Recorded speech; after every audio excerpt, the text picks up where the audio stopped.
नमस्कार, hot topic में आपका स्वागत है। मैं हूं अखिलेश शर्मा। तो बिहार में नई सरकार बने अभी मुश्किल से 2 महीने भी नहीं हुए हैं, लेकिन बीजेपी और जेडीयू के बीच ऐसा लग रहा है कि किचकिच शुरू हो गई है। ऐसे कई मुद्दे सामने आए हैं जिन पर कि लग रहा है कि दोनों ही पार्टियों के बीच मतभेद है। वो क्या मुद्दे हैं जिन पर मतभेद सामने आए हैं, एक नजर डाल लेते हैं। पहली बात तो है सीएम पद। इस पर एक थोड़ी सी लग रही है खटास कहीं दिख रही है नीतीश कुमार के मन में। वो क्या है उस पर आगे चर्चा करेंगे। इसके बाद दूसरा मतभेद का मुद्दा है अरुणाचल प्रदेश में जिस तरह से जेडीयू के 6 विधायकों को बीजेपी ने अपने पाले में शामिल कर लिया है, उस पर भी जेडीयू नाराज है। तीसरा मुद्दा क्या है खटपट का, वो है लव जिहाद, जिस पर बीजेपी शासित राज्यों में एक के बाद एक कानून बनाए जा रहे हैं। उसको लेकर के खटास सामने आई है। और इसके साथ एक और मुद्दा है जिस पर की दिक्कत हो रही है, वो है कैबिनेट का विस्तार, जो अभी तक हो नहीं पा रहा है क्योंकि जेडीयू ये कह रही है कि बीजेपी अपने कोटे के मंत्रियों के नाम अभी तक देने को तैयार नहीं है। तो इसीलिए इन दोनों ही पार्टियों के बीच में एक के बाद एक इस तरह के मुद्दे सामने आ रहे हैं जिसको लेकर के मतभेद दिख रहे हैं। अब विस्तार से समझते हैं कि आखिर ये मुद्दे हैं क्या। अगर सबसे पहले मुद्दे पर हम नजर डालते हैं तो वो है सीएम पद पर नीतीश कुमार।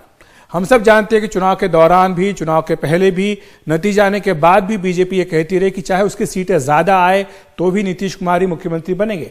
लेकिन अभी नीतीश कुमार ने क्या कहा है, उन्होंने कहा है कि मेरी मुख्यमंत्री बनने की कोई इच्छा नहीं थी। यह साफ तौर पर उन्होंने कहा है।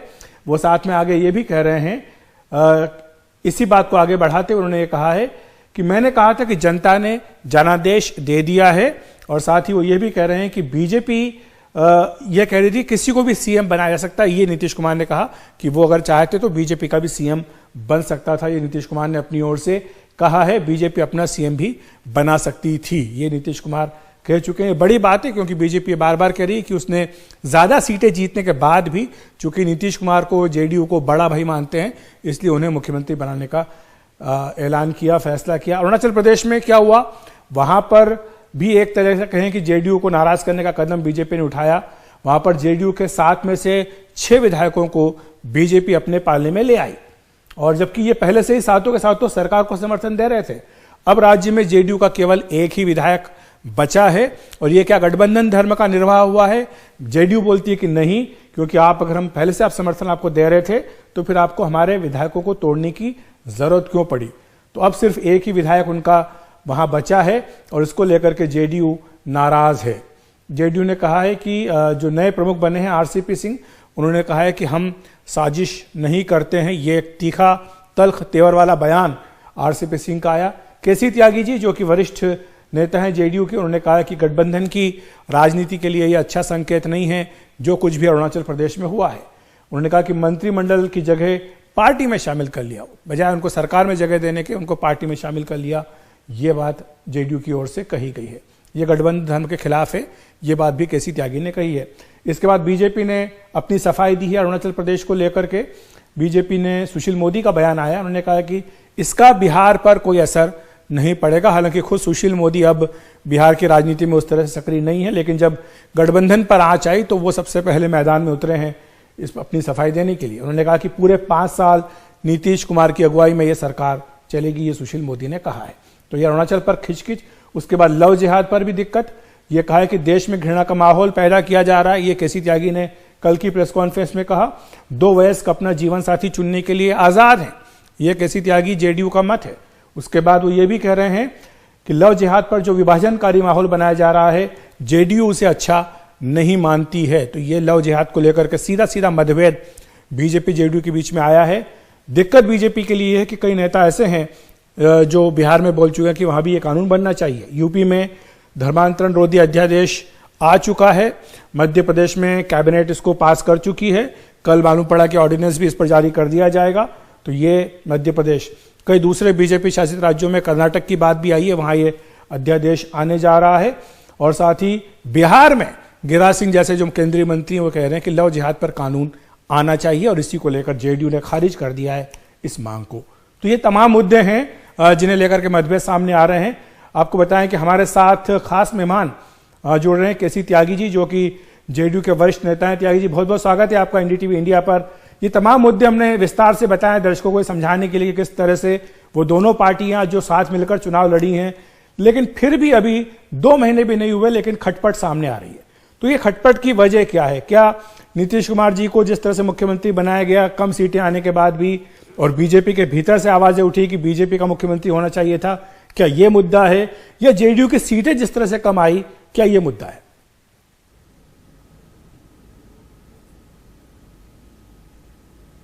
देखिए अखिलेश जी, पूरे चुनाव में नीतीश कुमार ही घृणा के और विरोध के केंद्र थे।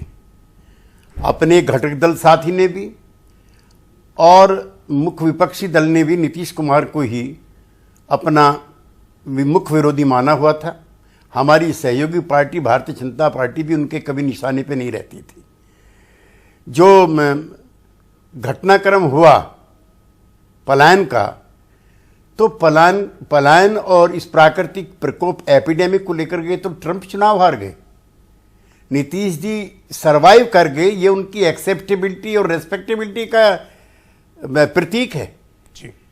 लेकिन चुनाव के बाद जो नतीजा है वो हमारे लिए इसलिए निराशाजनक थे कि अगर एनडीए के घटक दल के नेतागण चाहते थे तो एलजेपी को रोक सकते थे, जिसकी वजह से हमारा नंबर कम आया।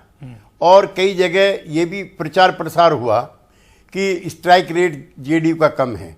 अपने नैतिक मूल्यों को सिरोधरी रखने वाले श्री नीतीश कुमार ने स्पष्ट मना कर दिया कि नहीं, ऐसी स्थिति में वो मुख्यमंत्री बनना नहीं चाहते हैं। ये उनकी उच्च जयप्रकाश आंदोलन की जो परंपराएं स्थापित हुई थी उसके अनुकूल था जी। और उन्होंने मुख्यमंत्री पद के लिए कहा कि भारतीय जनता पार्टी जिसको चाहे मुख्यमंत्री बना सकती है। किससे बात हुई थी आपकी? किससे बात हुई थी? भूपेंद्र यादव जी से बात हुई थी, जेपी नड्डा जी से बात हुई थी, किससे बात हुई थी इस बारे में? नहीं, वो अपने बिहार के मित्रों को कम्युनिकेट कर चुके थे जो मैटर करते हैं। लेकिन पूरा चुनाव फिर भी नीतीश कुमार जी के ही नाम पे लड़ा गया था अखिलेश जी। प्रधानमंत्री पहली सभा में खुद ये कहकर के आए थे कि एनडीए मतलब नीतीश कुमार और इनके नेतृत्व में चुनाव लड़ा जाएगा, नंबर कम हो या ज्यादा हो जी, ये मुख्यमंत्री रहेंगे। इसलिए भारतीय जनता पार्टी के नेताओं के परसुएशन पर, उनके कहने पर उन्होंने मुख्यमंत्री पद स्वीकार किया। तो इसका तो मैं आपको बताना चाहता हूं, नंबर एक। नंबर दो, वहां पर जो अरुणाचल में हुआ है, इट वॉज नॉट नेसेसरी। हमारे साथ के साथ एमएलए पूरे समय भारतीय जनता पार्टी की मदद करते रहे। एक मौका बीजेपी ये कहती है कि जो गठबंधन है वो तो बिहार में है, तो बिहार के बाहर तो कुछ भी हो सकता है। आप भी तो पश्चिम बंगाल में चुनाव लड़ने जा रहे हैं। ऐसा है कि हमने तो करना, वहां पे नागालैंड में जब मिस्टर रियो की सरकार बनी है तो नीतीश कुमार को पार्टी के राष्ट्रीय अध्यक्ष फोन करके एक वोट मांग रहे थे। और अखिलेश जी याद करो, सिर्फ एक ही वोट की कमी की वजह से वहां रियो की सरकार बन रही थी। हमने तो नहीं उस दिन सौदेबाजी की। नंबर एक, ठीक है गठबंधन बिहार तक है तो वहां पर भी तो फ्रेंडली अपोजिशन है। हमारे दोनों नेताओं ने, ललन सिंह जी ने भी, आरसीपी सिंह जी ने भी, पार्टी अध्यक्ष से भी, गृह मंत्री जी से भी निवेदन किया कि कमेटी में हमारे लोग होने चाहिए। तो अगर इतना सिंसियर अपोजिशन हो, इतना अच्छा अपोजिशन हो, फ्रेंडली अपोजिशन हो, उसको डिस्टर्ब करने की क्या आवश्यकता? दूसरी बात यह है त्यागी जी, ये दिख रहा है कि आज जो मोदी सरकार है केंद्र में त्यागी जी, उसमें अठावले जी को छोड़ दीजिए तो उनके अलावा कोई भी सहयोगी गठबंधन का, सहयोगी दल का कोई भी मंत्री नहीं है। तो आप क्या चाहते हैं कि जो 2019 में बात हुई थी कि जेडीयू को रिप्रेजेंटेशन मिलना चाहिए, वो बात अब होनी चाहिए, उठनी चाहिए, इस पर चर्चा होनी चाहिए कि केंद्र में मंत्री बने? नहीं, मंत्रिमंडल में जाने के लिए हमारे राष्ट्रीय अध्यक्ष ने न कभी पैरवी की, न किसी से संपर्क किया। जिस समय भारतीय जनता पार्टी के शीर्ष नेतृत्व द्वारा मंत्रिमंडल में शामिल किए जाने के लिए कहा गया था, उस समय हमारे अध्यक्ष को लगता था कि ये प्रोपोर्शनेटली जो रिप्रेजेंटेशन है वो कम है जी।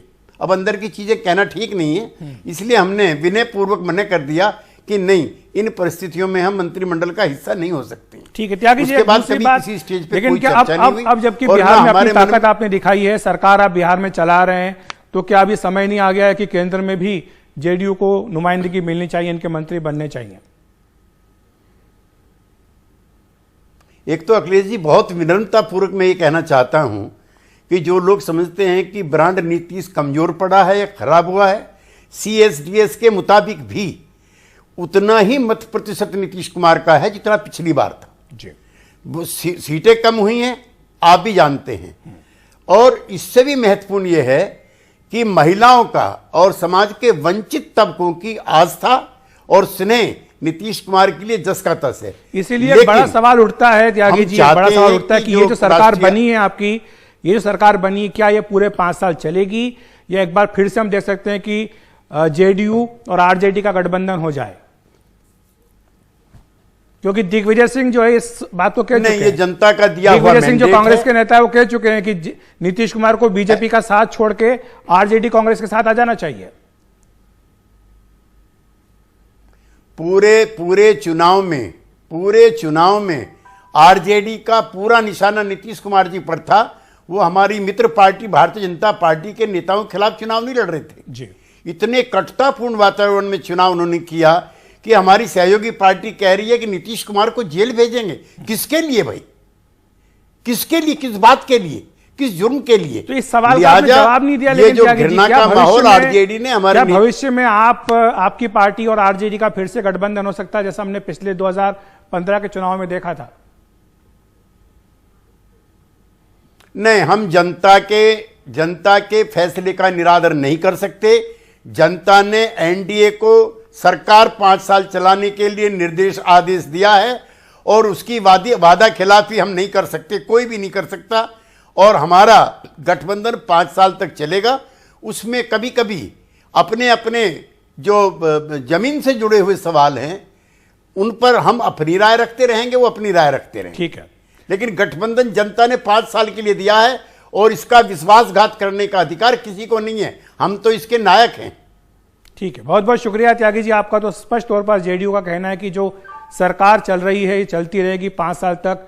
जेडीयू आरजेडी का गठबंधन होने का सवाल ही पैदा नहीं होता। तो इसलिए जो जिनके मन में लड्डू फूट रहे हों बीजेपी जेडीयू की लड़ाई को लेकर के, वो कम से कम इस सवाल का जवाब उनको मिल गया है कि जेडीयू अब जो आरजेडी के साथ नहीं जाएगी। कम से कम ये त्यागी जी का कहना है। फिलहाल एक ब्रेक।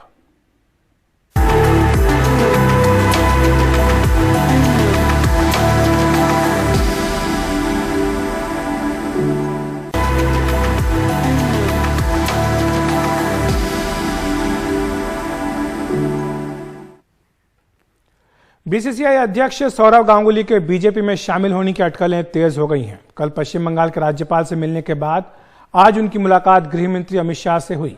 आज दिल्ली के फिरोज शाह कोटला मैदान में अरुण जेटली की प्रतिमा के अनावरण के मौके पर यह मुलाकात हुई। अगले साल अप्रैल मई में होने वाले पश्चिम बंगाल विधानसभा चुनाव के मद्देनजर गांगुली के राजनीति से जुड़ने के कयास लगाए जा रहे हैं। हालांकि इन अटकलों को लेकर सौरव गांगुली ने कहा कि अगर राज्यपाल आपसे मिलना चाहते हैं तो आपको उनसे मिलना ही पड़ेगा। इस बात को बस यहीं तक रहने दें। Please don't put words in my mouth. And when the governor wants to meet you, you have to meet him. Right. So let's leave it at that. Easy. तो हॉट टॉपिक में इतना ही। देखते रहिए एनडीटीवी इंडिया।